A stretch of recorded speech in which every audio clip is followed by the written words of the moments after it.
This is the cage you put yourself in. Stop draining your mental energy trying to project what other people want to see. You only cage yourself in the fake image you created for yourself.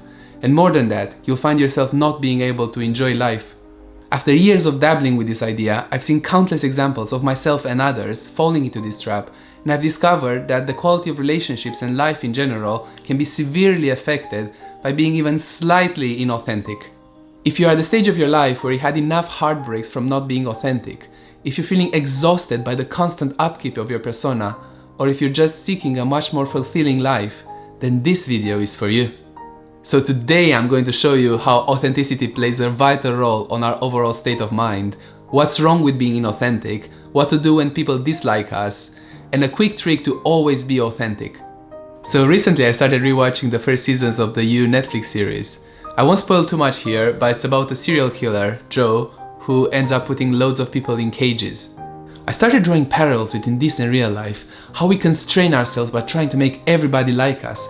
And I think the show draws very good parallels between this and real life. In the show, many people get trapped in this glass cage and end up never leaving it again. But one person does.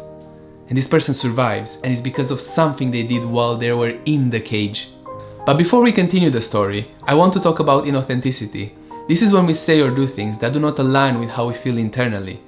For example, when someone we dislike enters our friend group, and we pretend to like them just so the group accepts us. Or when we meet someone romantically and we start projecting qualities we don't have just to impress them. Or even at work, when we're trying to impress our boss by pretending we like a project we actually don't. The main problem with inauthenticity is that you need energy in order to keep up being someone you're not. One person in the show tried to pretend she really loves Joe just to get out of the cage, but the moment she was out, she changed her entire persona and ended up being shoved back into the same cage. And this is what we do to ourselves.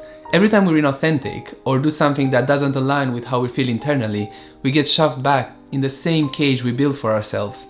On the other side, authenticity is when we do and say things that aligns with how we're feeling inside. For example, if the same person we dislike enters our group of friends, we can still be nice to them, but not overly excited, and then tell our friends exactly how we're feeling about this person. Or when we meet someone new, we can act around them the same way we'd act around friends. Or even at work, we can still do the hard project, but tell our boss exactly how we're feeling about it. A note here, this is actually different from always doing what we like. We can still do the things we don't like just because we have to do them, but then we don't have to lie to ourselves and everyone else that we actually enjoyed that experience. And here is the interesting part. In the show, the person that got away told Joe all his dirty little secrets, and he did it honestly, and in the end, Joe set him free. And this is a similar path to freeing ourselves. Telling the truth, even if it's uncomfortable, will set you free. So will people dislike you when you're being authentic? Well, yes, some people will dislike you for being authentic, but that's fine. These are the people you wouldn't have enjoyed spending time with anyways.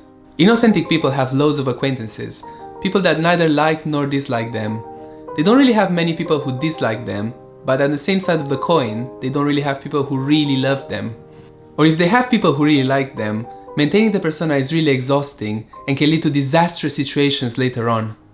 On the other side, authentic people don't really have loads of acquaintances. They either have people who really love them or really hate them. And in my opinion, this is the best place because authenticity acts as a filter for the people you really like hanging out with. People that don't really like you will stop hanging out with you, and people who really love you won't be able to get enough of you. And friendships will be easy because you can relax and enjoy the time with the people you really like hanging out with. But the crazy thing is, recently I rewatched Hamilton in theater and got struck by one thing. In the play there's an obvious discrepancy between the main character, Hamilton, and his best friend Burr, who tells him to smile more and talk less. In other words, don't be authentic and don't speak up your mind and wait for your shot. But the story has a surprising twist which shows the power of authenticity. Burr, the character that never spoke his mind, was always disliked and no one wanted to talk to him. He was always sidelined and disregarded. On the other hand, Hamilton, the character who always spoke his mind, gathered many friends around him. He also gathered enemies, yes, but even his enemies respected him for his opinions. And this isn't just true in stories. I saw this played out recently at work. A couple weeks ago I was talking to some people about one of our colleagues who decided to leave a well-paying job just to go and pursue his dream of saving the coral reef. I told my colleagues how proud I am of this guy, that he went on and pursued his dreams. And then someone said, "At least we have the money." And this struck me. So many of us are staying in jobs we hate just because we get money out of it. We're trading our time and our energy for money. Don't get me wrong, I think money is important, but making money in a way that destroys our inner self is not a good way to live. On your deathbed, you won't remember how much money you made, but how fully and true to yourself you lived your life.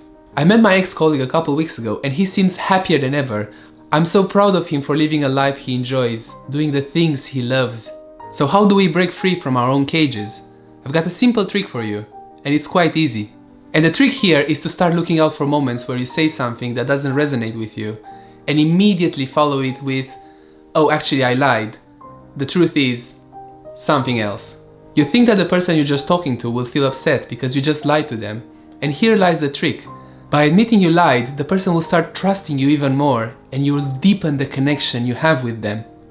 Silly example, if you don't really like apples but you tell someone you do, immediately follow it with, "Oh, I lied, actually I don't really like apples.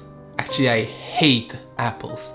If you do this more often, you'll find yourself more at peace with yourself and also see your energy levels shoot up. But more important than that, you'll see yourself walk out of the cage you built for yourself so many years ago, and you'll be free. And now that you have the tools to break free from your cage, what will you do with your authenticity? Thanks for joining today. If you like this video and want to see more, check out this video or this video that the YouTube algorithm thinks you like. If you have any other stories about authenticity, please leave them in the comment section down below as I read all the comments. But until next time, have a good one!